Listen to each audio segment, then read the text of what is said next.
Durante un año el magistrado Luis Guillermo Pérez Casas y su equipo trabajaron en sombras y luces en la democracia, 2 siglos de lucha multiétnica y de género por la inclusión social y política. Un escrito que le da la voz y hace un homenaje a la memoria de aquellos héroes, como la gobernadora indígena del resguardo de Cacoyó, Cristina Bautista, y sus 4 guardias indígenas que fueron asesinados el pasado 29 de agosto de este año, por la resistencia pacífica que lideraron para hacer respetar su territorio. Luis Guillermo Pérez Casas nació en el Líbano, Tolima, actualmente magistrado del Consejo Nacional Electoral, elegido por el Congreso en pleno para el periodo 2018-2020 con 43 votos de la oposición. Abogado de la Universidad Nacional, con maestría del Instituto de Altos Estudios para el Desarrollo en Análisis de Problemas Económicos y Políticos Contemporáneos. Ha sido defensor de los derechos humanos durante 30 años. Fue presidente del colectivo de abogados José Alvear Restrepo, secretario general y representante permanente de la OEA de la Federación Internacional de Derechos Humanos. Hizo parte del Consejo Internacional del Foro Social Mundial, fue secretario ejecutivo de la Iniciativa de Copenhague para América Central y México durante 8 años. Y se especializó en las áreas de ayuda al desarrollo y el impacto de los acuerdos de libre comercio en los derechos humanos. De su libro, como le decía ayer el señor magistrado, hay cosas que dejan huella en cada una de las hojas de este libro, pero quisiera destacar 2 en especial, que resumen su manera de ver el proceso sanguinario que ha tenido que sortear Colombia para lograr una democracia. Tenemos más Estado que democracia, dice una parte de su libro, señor magistrado. El derecho, como lo dice usted mismo, se hace con la carne de la gente. Cuando se deroga un derecho, se pierden miles de víctimas. Los gobernantes que usurpan derechos se alimentan como víboras de los restos mortales de todos aquellos que murieron para convertirse en derechos. Raquel Domínguez, Chile. Doctor Luis Guillermo Pérez, el micrófono es suyo para que le dé voz precisamente a esas víctimas.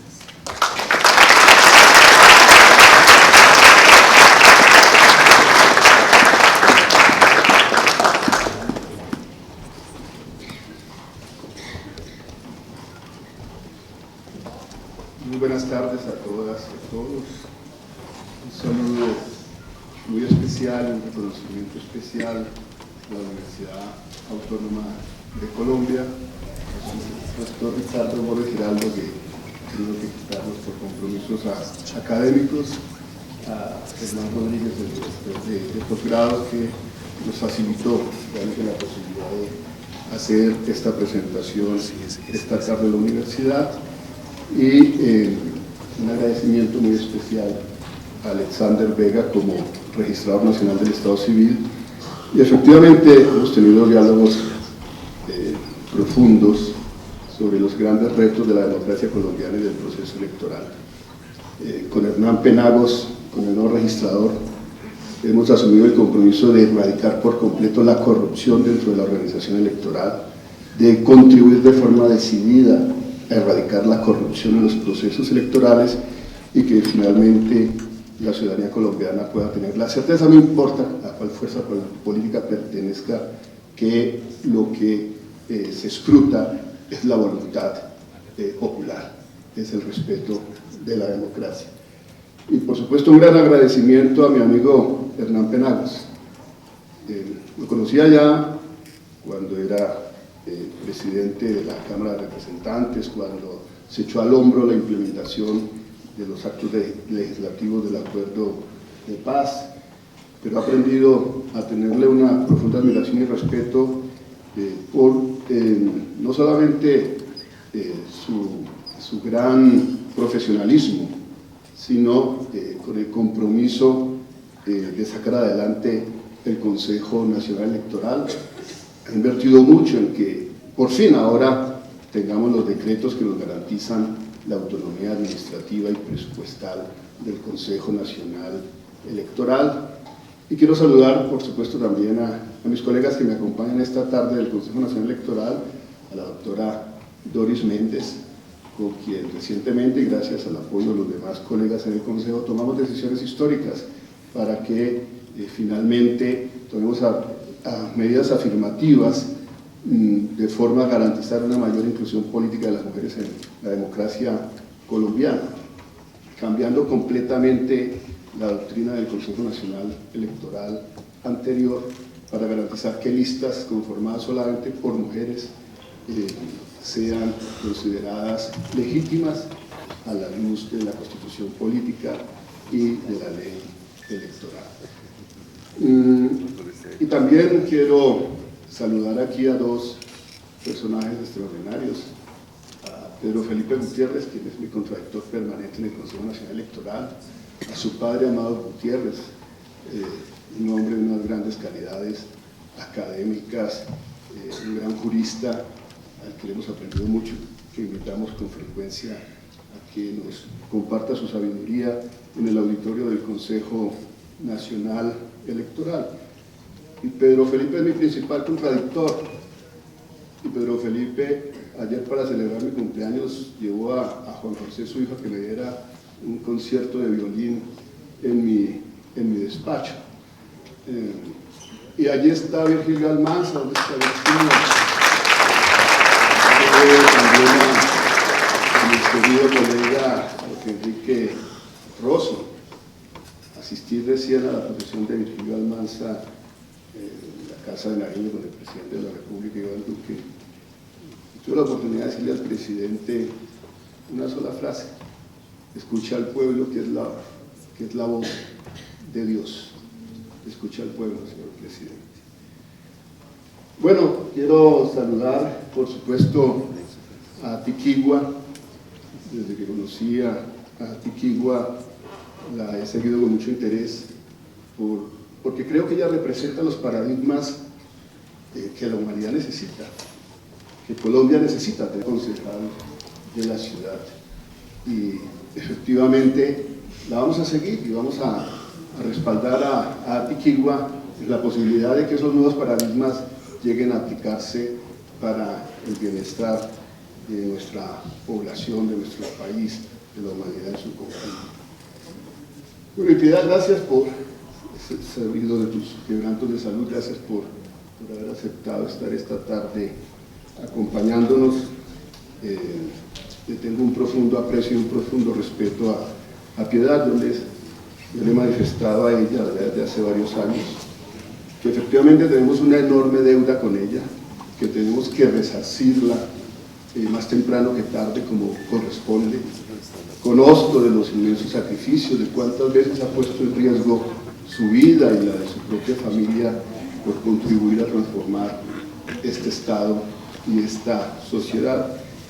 Y lo más insólito, o sea, como una mujer que merece el reconocimiento público puede ser objeto de repudio, de escarnio por muchos sectores de la sociedad colombiana. Contra nadie en este país, ni contra Pablo Escobar Gaviria, se ha hecho una campaña desde el Estado para aniquilar moralmente a una persona, como se hizo contra Piedad Córdoba en los 8 años de gobierno de la seguridad democrática. Y sí, como su abogado encontramos allí en los expedientes del DAS órdenes que venían desde la Presidencia de la República para crearle a Piedad Córdoba vínculos con el paramilitarismo, para tratar de abrirle procesos judiciales en relación con sus supuestas relaciones con los paramilitares. Ya antes, por órdenes de algunos altos mandos militares, se le intentó esa parodia de proceso luego de que se le secuestró, en que Diego Murillo Bejarano, alias Don Berna, sería el fiscal, y Carlos Castaño, quien dirigiría el juicio para ejecutarla por sus supuestos lazos con el Ejército de Liberación Nacional.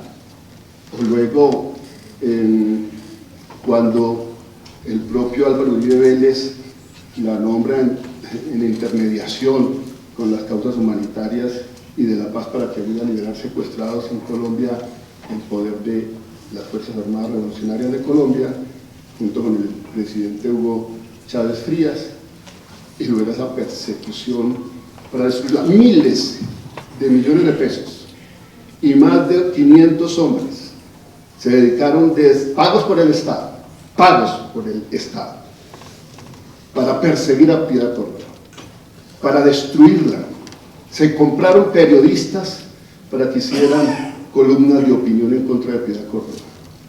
Se colocaron carteles en municipios lejanos, pancartas, desde Putumayo a Urabá, a La Guajira, para destruir a Piedad Córdoba. Y conociendo su sufrimiento, conociendo esa persecución, con un inmenso gusto, la incluí en un cuadro pintado por una amiga nuestra que trabaja en el colectivo de abogados Salgado Restrepo, y allí está inmortalizada al lado de Gandhi, al lado de Martin Luther King, al lado de Nelson Mandela, al lado de Jorge Eliezer Gaitán, al lado de Simón Bolívar. Ustedes podrán decir, eso es una exageración, colocar a la Piedad allí en esa condición, y quienes no la quieren, porque producto también de estas luchas políticas implacables, hay gente que la desprecia. Pero incluso quienes la desprecian, insisto en ello, más temprano que tarde, tendrán que reconocer el inmenso aporte de Piedad a la defensa de los derechos humanos, a la construcción de paz en este país, a la inclusión de los excluidos. Así que Piedad, muchísimas gracias por estar aquí acompañando.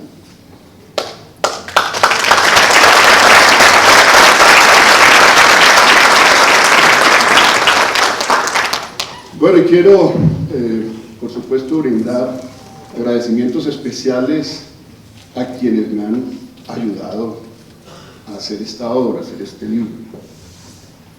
En particular, pues a las personas que trabajan en mi despacho. A Jairo Rivera, politólogo, que hace poco fue representante de Voces de Paz en el Congreso de la República. A su padre, un gran historiador, a don Jairo Gutiérrez, un gran defensor de derechos humanos, que también lleva las causas de la reivindicación de los derechos étnicos en sus propias luchas.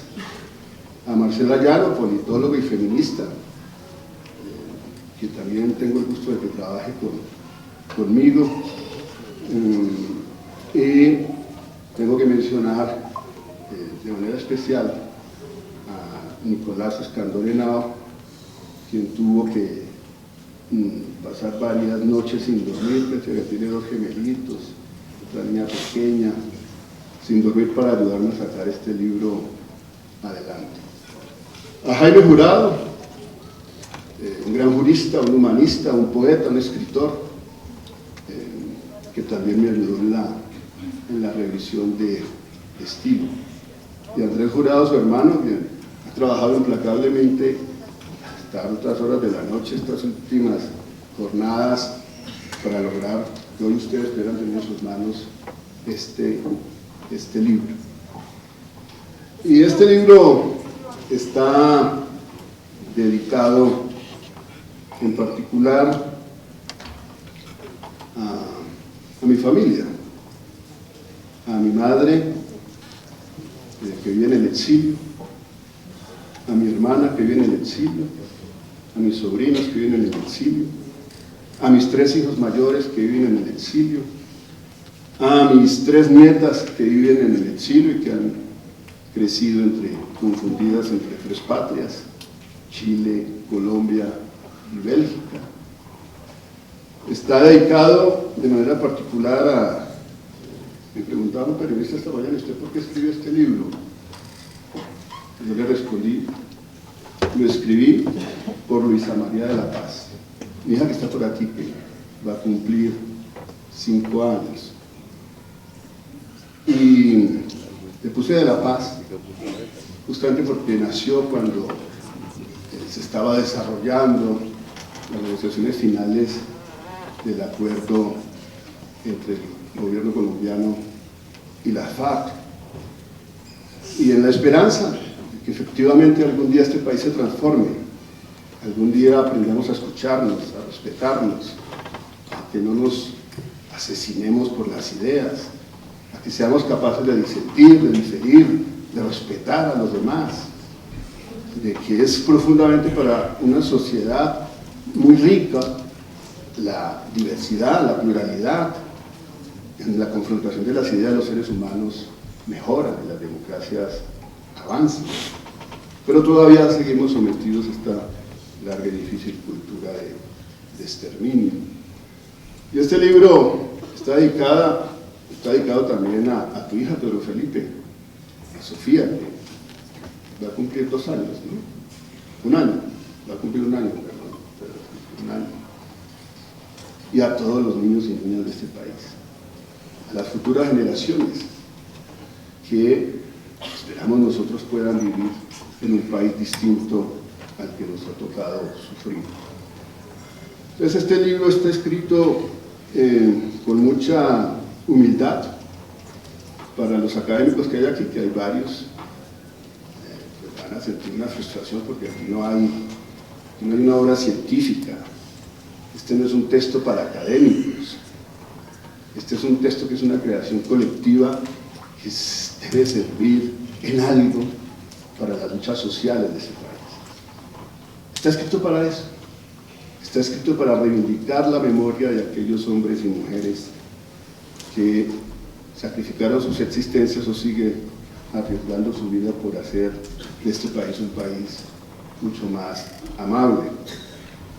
Y está dedicado, por supuesto, a mis amigos y colegas del colectivo de abogados José Alvear Restrepo, que están mis amigos de toda la vida, Lirio Uribe Muñoz, Eduardo Carreño Vilches, Soraya Gutiérrez Argüello. He trabajado 30 años en el CAJAR. Lo dije en un escrito respondiendo a un ataque calumnioso en mi contra, publicado en el periódico El Espectador un domingo, cuando llegué al Consejo Nacional Electoral. El colectivo de abogados José Alvear Restrepo es una escuela permanente de dignidad. Así que está dedicado también al colectivo, a esos seres maravillosos que allí trabajan. Y por supuesto a mi despacho, a todos los que me han soportado, porque trabajar conmigo no es sencillo, pero han trabajado con mucho amor, han trabajado con mucha disciplina, con mucha vocación de servirle a la democracia en este país. Y a todas y a todos los que aquí trabajan conmigo, muchísimas gracias. Y quiero advertir que todos los aciertos que hay en esta publicación son de esa gente maravillosa que nombré. Y todos los hierros que ustedes van a encontrar en la misma son mi responsabilidad. Bueno. Dicho lo anterior, sí, este libro hace algunos aportes que pueden ser significativos. Mencionaba nuestro presidente del Consejo Nacional Electoral, Hernán Penagos, a Juan José Nieto. Lo mencionaba también Piedad Córdoba. O sea, ¿cómo podemos tener unas élites tan profundamente racistas? ¿Cómo podemos tener una sociedad tan racista?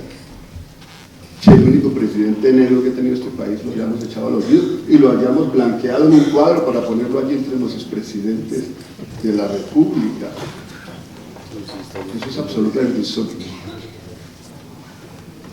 Bueno, y hemos mencionado el tema de los afrodescendientes y de la representación política que tienen ellos en el Congreso de la República, que es absolutamente insuficiente. Se tiene que ampliar esa representación. Pero esa representación, como le he dicho a Paulino Riascos, presidente de la Alianza Democrática Afrocolombiana aquí presente, como se lo he dicho a Don Abrey, presidente de Colombia Renaciente, esa representación étnica tiene que ser auténtica. No se creó para que los afros, los negros de este país, sean abusados en el interés de grandes intereses económicos o políticos para ir a tomar decisiones en el Congreso de la República en contra de los derechos colectivos de los pueblos afro.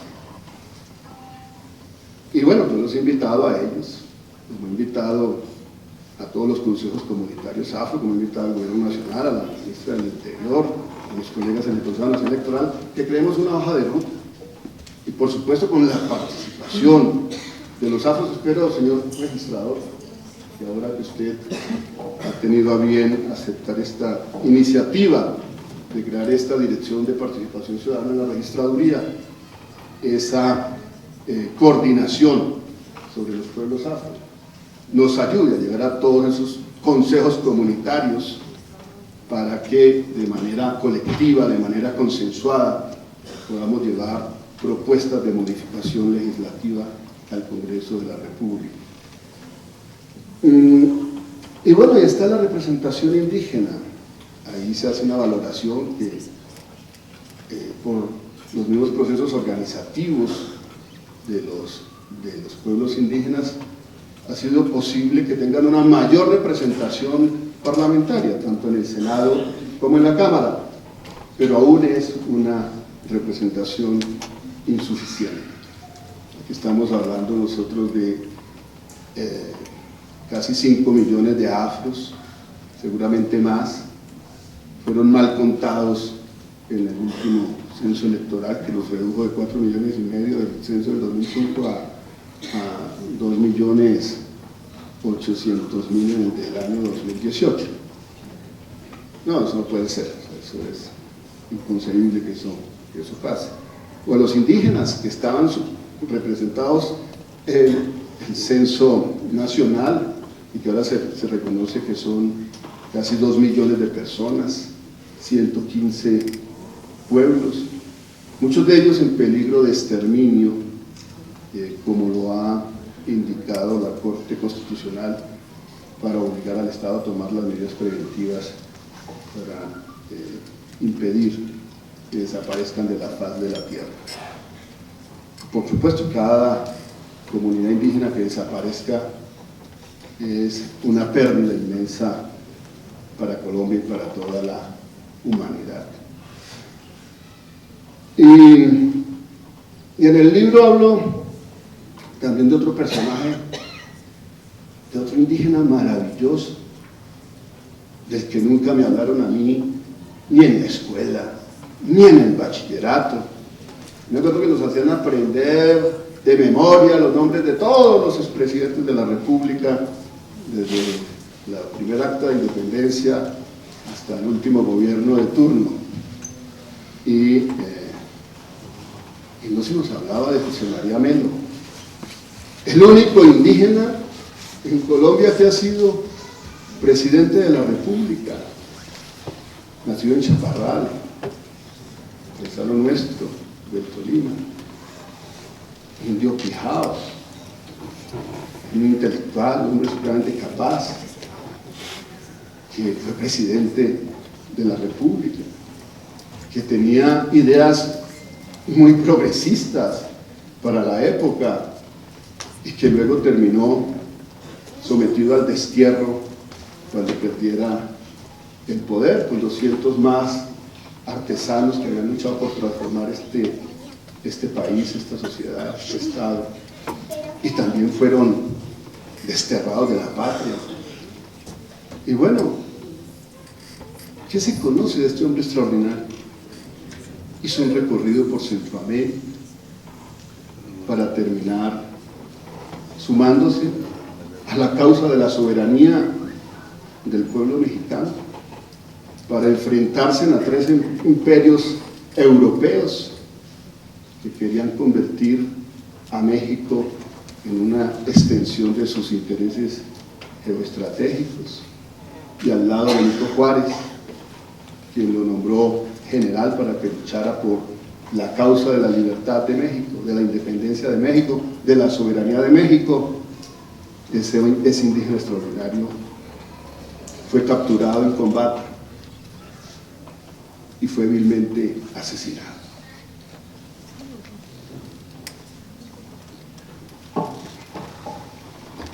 Gabriel García Márquez intentó muchas veces que se repatriaran los restos de este hombre maravilloso,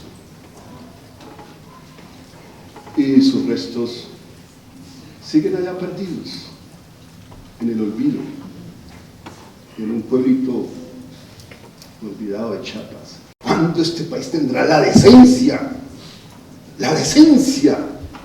por lo menos de reconocer a los suyos, de traer sus restos, de rendirle el homenaje que se merece ese internacionalista, ese hombre que abrió senderos de libertad para las Américas?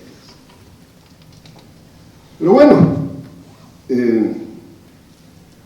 hablo de otros hombres maravillosos en este libro, de Rafael Uribe Uribe. Qué extraordinario personaje, esa dimensión liberal de Uribe Uribe, pero luego esa concepción de la necesidad de tener un socialismo de Estado que nos permitiese superar las grandes diferencias sociales en este país, poder garantizar derechos laborales, derechos sociales. Pero lo más extraordinario está allí descrito en una carta que reproduzco completa por su importancia histórica, estando en plena guerra de los 1000 días, cuando decide retirarse de su fortaleza en Codazzi y Cesar y entregársela al general Pedro Alcántara Herrán. ¡Qué hombre fabuloso!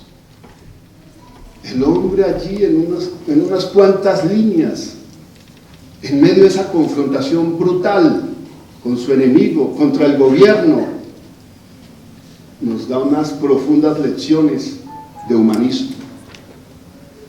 Y le dice allí, entre sus letras, general Pedro Alcántara, ahí les dejo a mis heridos que no los puedo cargar conmigo. Espero que les respete la vida, como yo he respetado la vida de cada uno de los soldados del Estado colombiano que han sido vencidos en batalla y que han sido capturados por mis tropas. Y se despide de Pedro Alcántara, ¿no?, deseándole lo mejor a él y a sus hijos, a su enemigo con el que se estaban enfrentando en la guerra de los 1000 días, deseándole lo mejor a él y a sus hijos. Qué bajeza la de esta guerra nuestra, qué bajeza, ¿no? ¿A qué condición de barbarie hemos llegado, cuando aquí no importa bombardear niños, masacrar familias enteras, desplazar a millares de colombianos? ¿A dónde hemos llegado? Bueno, pues cito esa carta completa para que la lean, ojalá, en el comando de las Fuerzas Armadas. Y por supuesto también en aquellos que persisten en desarrollar una guerra insurgente sobrepasada por la historia. Pero hablo también de otro hombre olvidado. Gracias, Daniel García Peña, por estar aquí. Tu suegra me había dicho que llegaría, pero me imagino, como recibí muchos mensajes, al final que mucha gente quedó en algún lugar de la ciudad sin poder llegar a tiempo a este auditorio. Gloria Gaitán Jaramillo me dijo que estaría esta tarde acompañando esta presentación. Saludos a María, tu esposa, a toda la familia. ¿Y cómo puede ser posible, querido registrador nacional, querido presidente del Consejo Nacional Electoral? Bueno, seguramente Piedad y a ti se sorprende menos. O sea, ¿cómo es posible que este país haya hecho una película sobre el asesino de Jorge Eliezer Gaitán, pero no haya hecho una película sobre Jorge Eliezer Gaitán? Bueno, y ahí narro en el libro cómo yo conocí a Gloria Gaitán, cómo me convertí en su abogado, esa conversación que tuvimos con Alfonso Gómez Méndez en su despacho cuando era fiscal general de la Nación, mi paisano, Alfonso Gómez Méndez, liberal, gaitanista. Desde la secundaria se aprendió de memoria los discursos de Jorge Eliezer Gaitán, muy amigo de Gloria Gaitán. Y llegamos nosotros con la esperanza a su despacho, de que él iba a decidir por fin, que se abriría una investigación para indagar sobre cómo fue que se perpetró el genocidio del movimiento gaitanista, quiénes fueron los responsables del magnicidio de Jorge Eliezer Gaitán. Y bueno, yo venía de Europa, recién regresaba de mi primer exilio, y le hablé al fiscal de un caso que había conocido muy de cerca desde la Federación Internacional de Derechos Humanos en París, el juicio contra Maurice Papon, más de 50 años después, condenado por la justicia francesa por haber contribuido dentro del régimen de Vichy a la deportación de más de 1.500 franceses, muchos de ellos militantes del Partido Comunista, muchos de ellos de origen judío, que fueron exterminados en los campos de concentración nazi. En ese entonces no se hablaba como se hablaba hoy de los crímenes de lesa humanidad. Todos nos hemos vuelto hoy expertos en ese tema. En ese entonces no se hablaba con tanta propiedad ni profundidad de este tema. Pero yo le di una explicación a Alfonso Gómez Méndez de por qué el exterminio del gaitanismo y el magnicidio de Jorge Eliezer Gaitán era un crimen de lesa humanidad que tenía el Estado colombiano que investigar. Y después de semejante exposición, donde él hasta con la boca abierta me miraba, yo pensé que lo había convencido. Y se levanta Alfonso Gómez Méndez, abraza a su querida amiga Gloria Gaitán, se va a abrazarme a mí y me dice: doctor Pérez, si yo no puedo hoy ni investigar los crímenes del presente, yo no me voy a poner a investigar los crímenes del pasado. Y así terminó aquella triste conversación con un hombre al que le tengo respeto, Alfonso Gómez Méndez, por otras luchas que ha desarrollado a lo largo de su vida. Y bueno, aquí cito en extenso esa maravillosa intervención de Jorge Eliezer Gaitán a sus 26 años de edad, siendo representante a la Cámara en el año de 1929, sobre la masacre de las bananeras y la responsabilidad del gobierno y la responsabilidad del general Cortés Vargas, y esa maravillosa forma de utilizar la palabra para describir la responsabilidad política y criminal del gobierno nacional y de un general que no le servía al país, que no le servía a la ciudadanía colombiana, que no le servía al pueblo colombiano, que le servía a una multinacional norteamericana, la United Fruit Company, hoy se llama Chiquita Más. Cuando se habla de las repúblicas bananeras, Colombia fue una república bananera también en esos años. ¿Y cómo uno podría llegar a decidir masacrar a su propia gente por el interés vil de unos acumuladores de capital que veían en una huelga, en la reivindicación de mejores condiciones laborales, un peligro para el enriquecimiento rápido, el incremento de sus patrimonios?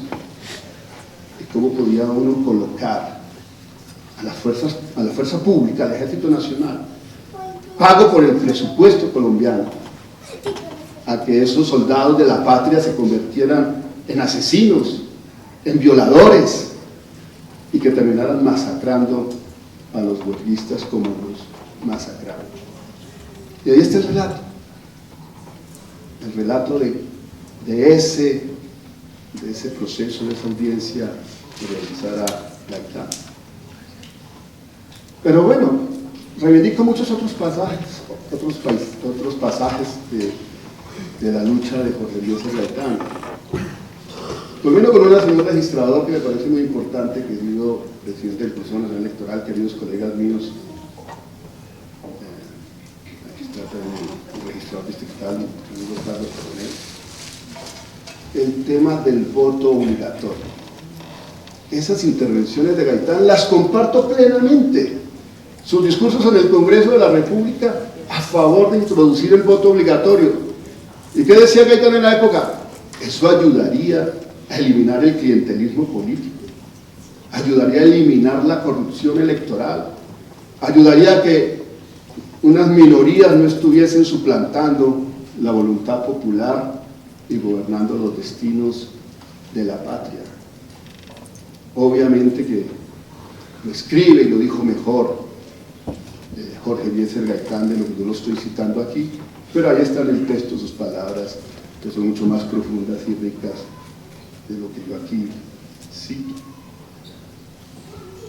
Y un discurso extraordinario que reproduzco completo y que digo, de verdad, una oración como la oración de la paz debería ser un texto de aprendizaje obligatorio desde la escuela maternal. Todos los colombianos y colombianas deberíamos saber de memoria ese discurso. Un discurso donde él está llamando a la civilidad, donde está llamando a la paz, donde está llamando al respeto de la vida humana, en esa extraordinaria manifestación del silencio, donde decenas de miles de personas llegadas de todo el país. En ese tiempo no habían, queridos amigos de las ONGs que están aquí presentes, recursos de la cooperación internacional para movilizar a la gente. La gente caminaba, llegaba en burro o en mula y viajaron, llenaron esta capital de banderas negras en un silencio absoluto. Llegaron a esa plaza de Bolívar para pedir que cesara la barbarie, que pararan el exterminio de los gaitanistas. ¿Y en qué concluyó aquel reclamo de ese extraordinario discurso de Jorge Eliezer Gaitán? En su magnicidio. Vino el gobierno a decir que no, que había sido un complot del comunismo internacional. Un complot del comunismo internacional. Y sesionaba aquí la reunión de estados de las Américas que iban a fundar la OEA. Y sesionaba aquí también para establecer la declaración, paradójicamente, de derechos del hombre y del ciudadano de las Américas. Y Gaitán es asesinado. Y hablo allí de José Alvear Restrepo, por supuesto. El colectivo de abogados lleva el nombre de José Alvear en homenaje a su memoria. Un abogado, humanista, escritor, de una familia profundamente conservadora en Antioquia. Lo consideraron la oveja negra de la familia. Terminó en Bogotá, ayudando a las causas judiciales que adelantaba Jorge Eliezer Gaitán, perseguido también, y termina él en los llanos. Yo me hice el viaje también aquí con un colega de mi despacho, con Miguel Puerto, luego fue Eduardo Carreño Wilches, a tratar de buscar los testimonios y la posibilidad de encontrar los restos de José Alvear Restrepo. Alcanzamos a encontrar hace más de 20 años los testimonios de campesinos que habían estado en las guerrillas liberales de los llanos, que lo recibieron a él, al doctorcito, que bajó de Bogotá con su corbata roja. Imaginen ustedes, con sapolera y corbata roja pinta para las guerrillas. Pero ellos cuentan pues el inmenso humor que tenía José Alvear. Luego cambió su traje civil por el de comandante guerrillero y luego contribuyó a la elaboración de las leyes del llano, como Rafael Uribe, comenzando el siglo, reivindicando que uno en la guerra no se puede comportar de cualquier manera, que hay que respetar a la población, que hay que respetar a las mujeres, ¿no? Que hay que respetar también a los enemigos que son capturados en combate. Y aquí estamos todavía padeciendo ese crimen, esos crímenes del exterminio del movimiento gaitanista y del magnicidio de Jorge Eliezer Gaitán, de esta guerra que todavía no salimos, de esos crímenes que quedaron impunes, que nunca se han querido investigar. Aquí estamos todavía padeciendo los resultados. Así que, Daniel, un gran abrazo para Gloria Gaitán, para María. Sé cuánto han luchado contra el memoricidio de su padre. Cómo es que perdieron su casa museo donde nació Gloria Gaitán. ¿Cómo es posible que, protestando honores a la memoria de Jorge Eliezer Gaitán, les expropiaran la casa donde ella nació, la encerraran con su madre en una habitación y soldados con bayonetas, con fusiles, llegaran allá a acabar, a destrozar la casa para enterrar al líder inmolado, porque justamente la viuda de Jorge Eliezer Gaitán decía que no lo enterraba hasta que el gobierno asesino y responsable de ese crimen no se cayera? Pero le hicieron un decreto de honores y le expropiaron la casa y se la volvieron a expropiar durante el gobierno de Álvaro Uribe Vélez, y toda esa manzana extraordinaria donde ella soñaba. Yo espero todavía contribuir, Daniel, en algún momento de mi vida, ese sueño de Gloria Gaitán, de construir lo que ella llama el exploratorio nacional, lo puede hacer. Allí está su padre, sembrado como ella quiso, de pie, para que sea semilla de libertad y transformación de este país.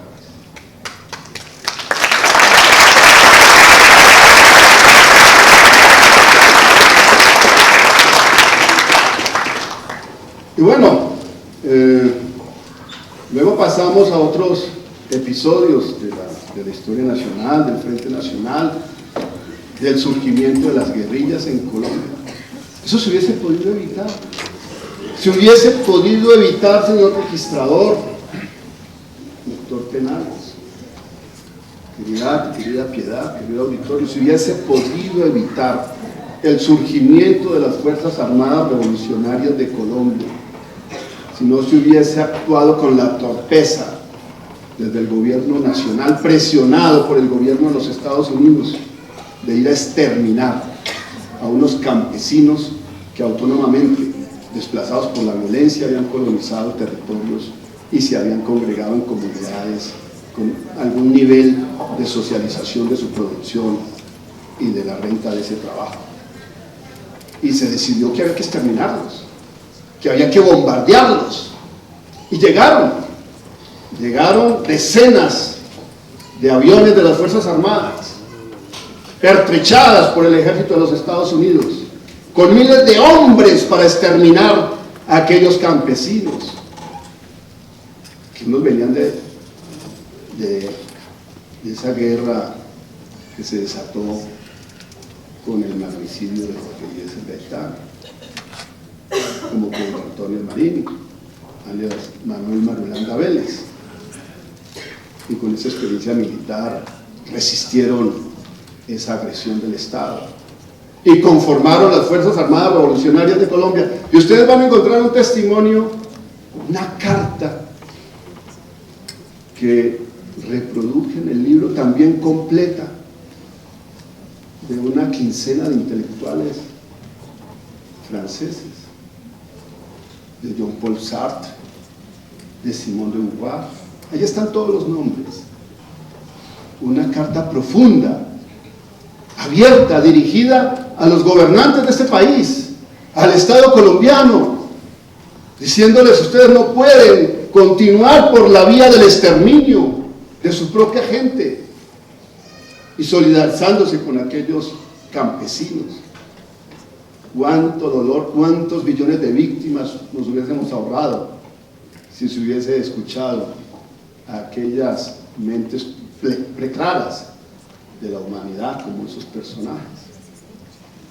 Ahí está reproducida completa también para que la lean. Y bueno, del capítulo étnico, ahí está la lucha de Manuel Quintín Lamy. Manuel Quintín, que le dijo a su papá siendo un niño: papá, yo quiero ir a la escuela, quiero estudiar. Y la respuesta del papá fue entregarle unas herramientas del campo para decirle: la escuela suya es esta, vaya a sembrar. Y ese indígena extraordinario se hizo él mismo, un autodidacta. Lo llamaban el doctor porque aprendió tanto de derecho para defender a los indígenas, que iba y venía por todas partes, y en sus luchas los metieron muchas veces a la cárcel. Sí, porque aquí, además de los asesinatos, la criminalización de la reivindicación de derechos ha sido parte de las prácticas de las élites de este país. Hay episodios que no he contado, que no he narrado, que no están en este libro, pero les prometo que los voy a incluir en la segunda edición para hablar de Aída Abella y del genocidio contra la Unión Patriótica. Yo conocí a Aída en Naciones Unidas, en el exilio, donde estuvo más de 20 años, mientras representaba a la Federación Sindical Mundial, ante la OIT y ante las Naciones Unidas, y al mismo tiempo, para sobrevivir, trabajaba en un supermercado como cajera. ¡Qué mujer extraordinaria! Y que haya finalmente renunciado a su vida tranquila de Ginebra para venir a recuperar las luchas en este país por la democracia. Eso es algo que hay que reconocerle por su coraje extraordinario. Y también a Francia Márquez, quiero en esa segunda edición dedicarle unas páginas especiales a Francia Márquez. Y por supuesto están las mujeres que mencionó Hernán Penagos en su intervención y otras, pero quiero hablar de las que están vivas, y que aquí les rindo un profundo homenaje. Quiero hablar de Antigua, de Piedad Córdoba, porque ellas son una lección enorme de dignidad y de esperanza para este pueblo. Ahí está, unos cuantos párrafos, simplemente reconociendo sus aportes. Yo espero, Piedad, que un día vas a escribir tus memorias completas, porque cada episodio de tu vida es de una profunda riqueza. También hablo de Aída Quilpué, la responsable de Derechos Humanos de la ONU. Le asesinaron a su esposa, intentaron asesinar a su hija, la han amenazado muchas veces de muerte, y está ahí Aída con la voz altiva, hablando por los derechos de su pueblo.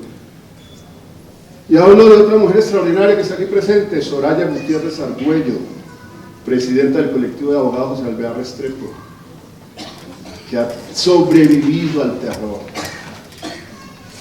que cuando atentaron contra su vida no salió corriendo a este país, cuando recibió una muñeca descuartizada debido registrador nacional, querido Hernán Penagos, queridos amigos y amigas, una muñeca descuartizada, quemada en sus genitales, pintada de rojo.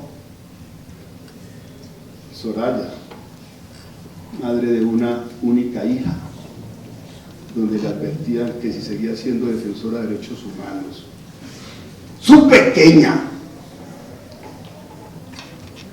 pagaría por ella. Su pequeña. Y ahí estamos, encontrando en los expedientes del DAS, cómo esa orden salió del DAS, del gobierno de Álvaro Uribe Vélez.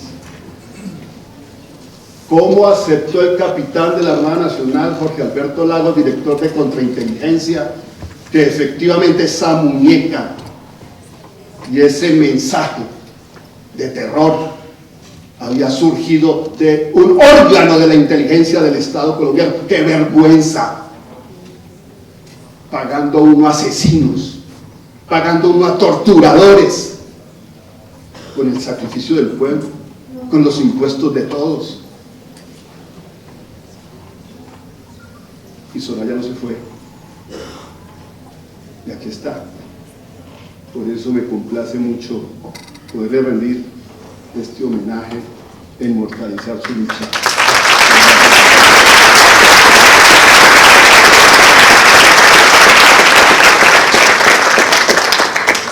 Pero no, señor registrador, yo sé que usted tenía una cita con el presidente Ernesto Samper, y ya la tuvo que cumplir. Empieza por favor al expresidente Samper, que es muy responsabilidad. Me ha agradado mucho encontrar al expresidente Samper, ahora, bueno, ya desde hace algunos años, un hombre comprometido con la paz y los derechos humanos, y con los derechos de la oposición política. Así que los saluda por favor de mi parte. Yo empecé a escribir la introducción de este libro justo cuando masacraron a Cristina Bautista y a los 4 guardias indígenas. Y me reuní con mi despacho y lloré con todos los funcionarios de mi despacho. Sentí una infinita tristeza. ¿Cómo puede haber gente tan cobarde, tan extremadamente cobarde, de privar de la vida a una mujer de esa inteligencia, de esa capacidad? Si no han visto su último discurso, lo encuentran en YouTube, ahí está el discurso completo. Esa mujer fabulosa, sacrificada de esa manera.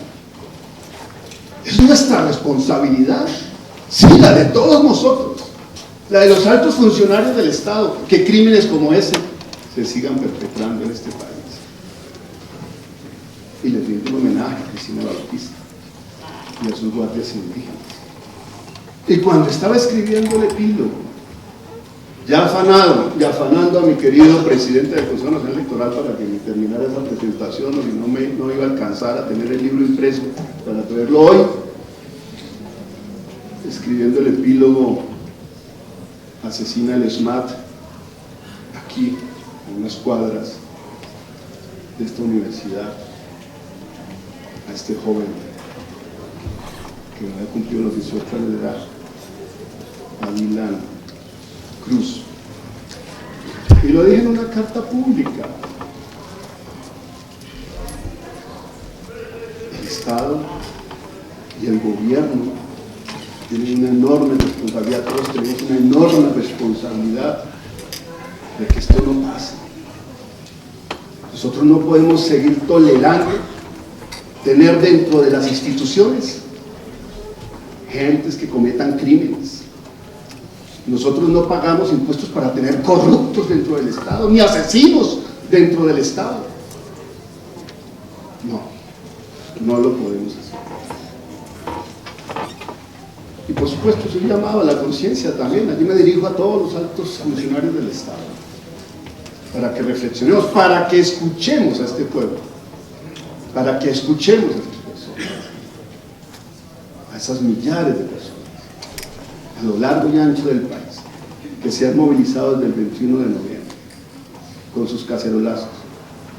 Muchos no vinieron y se excusaron de no acompañarme esta tarde, pues porque están liderando los cacerolazos por allá afuera.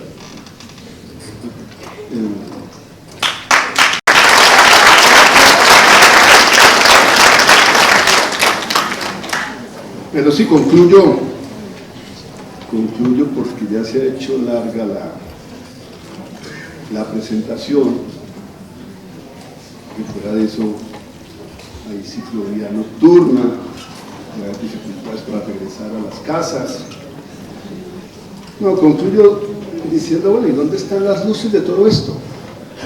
¿Dónde están las luces? Las luces están en esos millones de personas, y sobre todo de jóvenes, que se han empoderado de sus derechos, que reclaman un país diferente.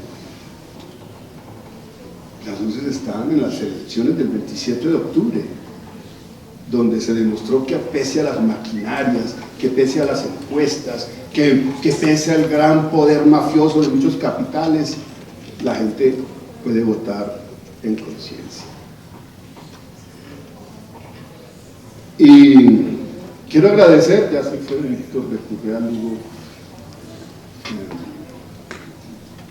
porque me facilitó todas las fotografías que aparecen ilustrando este libro, que están cada una de ellas ilustrando luchas. Así que Daniel, por favor, le transmites a Víctor mis profundos agradecimientos. Me quedé con el libro que le dediqué en mi morral, ya se lo entregaré. Y sí, también hay luces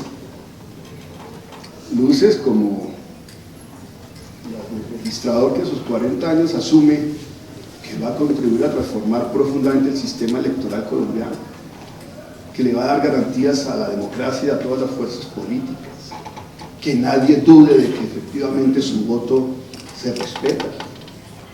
Esperanza también, luces también.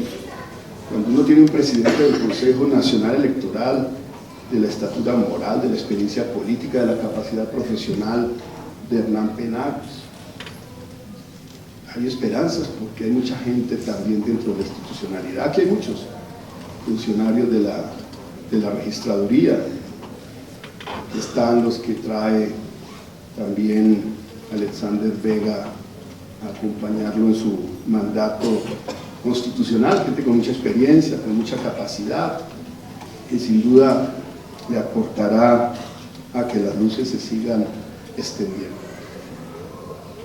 Yo simplemente les reitero, este es un libro, como lo menciono en la introducción, es un libro para que se reproduzca total o parcialmente, porque aquí los derechos de autor son del pueblo colombiano. Muchas gracias.